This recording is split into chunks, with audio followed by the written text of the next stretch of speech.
आता आपण आहोत सिंधुदुर्गातल्या मालवण मधल्या तारकर्ली या समुद्र किनाऱ्यावर। या समुद्र किनाऱ्याच्या किंवा या किनारपट्टीला एक वेगळा इतिहास आहे जो थेट मोदींशी संबंधित आहे। इथून 90 किलोमीटर अंतरावर असलेल्या गोव्यामध्ये 2013 मध्ये तत्कालीन मुख्यमंत्री मनोहर पर्रीकरांनी एक भाजपचं खूप मोठं अधिवेशन घेतलं होतं आणि त्या अधिवेशनामध्ये नरेंद्र मोदी हे 2014ला पंतप्रधान पदाचे उमेदवार असतील अशा स्वरूपाची घोषणा करण्यात आली होती।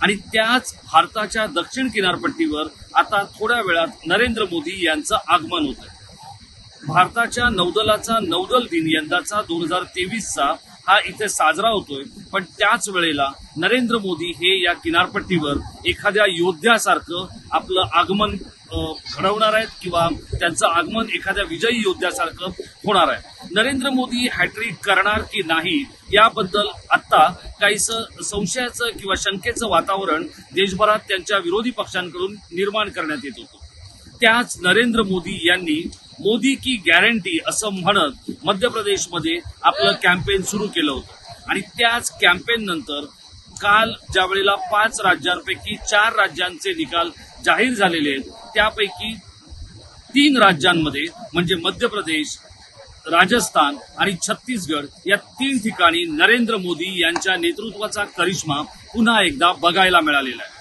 आणि तेच नरेंद्र मोदी अवघ्या काही मिनिटांमध्ये किंवा अवघ्या काही तासामध्ये म्हणूया इथे पोहोचणार आहेत। नरेंद्र मोदी हे नौदल दिन साजरा करण्यासाठी इथे पोहोचणार आहेत आणि आता आपण हा निसर्गरम्य असा समुद्र किनारा बघू शकतोय। हा आहे तारकर्लीचा समुद्र किनारा, ज्या समुद्र किनाऱ्यावर आपण बघू शकतोय की तिथे नौदलाच्या कार्यक्रमाला उपस्थिती देण्यासाठी स्वतः पंतप्रधान नरेंद्र मोदी हे पोहोचणार आहेत। हा आजचा जो विजय आहे, जो 3 राज्यांमध्ये दणदणीत विजय नरेंद्र मोदी यांच्या नेतृत्वाखाली मिळालेला आहे, या विजयामुळे भाजप एका नव्या वाटचालीकडे कूच करणार आहे असं म्हटलं तर ते वावगं ठरणार नाही।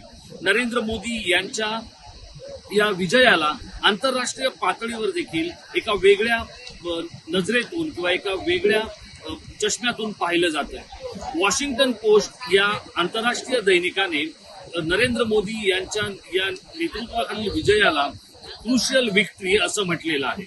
याचं कारण असं आहे की हा जो विजय आहे, या विजयानंतर नरेंद्र मोदी हे हॅट्रिक करणार की नाही, पंतप्रधान पदाला सलग 3 वर्ष आपणच योग्य उमेदवार आहोत हे देशाला आणि जगाला ठणकावून सांगणार की नाही, अशा स्वरूपाचा हा विजय आहे। तर अल जझीराने सुद्धा या विजयाबद्दल भाजपचं कौतुक केलेलं आहे आणि हा एक नाट्यमय महत्वपूर्ण विजय असं या विजयाचं वर्णन केलेलं आहे। या ठिकाणी आज ज्या वेळेला पंतप्रधान नरेंद्र मोदी यांचं आगमन होणार आहे, त्यावेळेला त्यांच्याबरोबर देशाचे संरक्षण मंत्री, राज्याचे म्हणजे महाराष्ट्राचे मुख्यमंत्री एकनाथ शिंदे, त्याचप्रमाणे केंद्रीय मंत्री नारायण राणे, तसेच गोव्यातलेही मान्यवर आणि या संपूर्ण किनारपट्टीवरचे जे काही नेते आहेत ते उपस्थित राहणार आहेत। नरेंद्र मोदी यांच्या या नेतृत्वाला विरोधकांनी एनडीए किंवा एनडीएच्या या आव्हानाला इंडियाच्या माध्यमातून उत्तर देण्याचा प्रयत्न केला होता, पण हा प्रयत्न किती फिजूल आहे हे नरेंद्र मोदी यांच्या नेतृत्वाखालील या संपूर्ण कॅम्पेनने मोदी की गॅरंटी अशा स्वरूपाचा जो शब्द मतदारांना मोदींनी दिला होता, त्यावर अमित शहा जे केंद्रीय गृहमंत्री आहेत आणि भाजपचे चाणक्य आहेत, त्यांची रणनीती ही अत्यंत चक्क लागू पडली आणि मोदी आणि शहा यांच्या जादूने पुन्हा एकदा भाजपला उभारी मिळेल आणि नरेंद्र मोदी हॅट्रिकच्या दिशेनं वाटचाल करतील अशा स्वरूपाचे संकेत हे कालच्या विजयामुळे मिळालेले आहेत। या समुद्र किनाऱ्यावर नौदल दिनाचा जो सोहळा साजरा होणार आहे, त्यासाठी अत्यंत कडेकोट सुरक्षा व्यवस्था करण्यात आलेली आहे।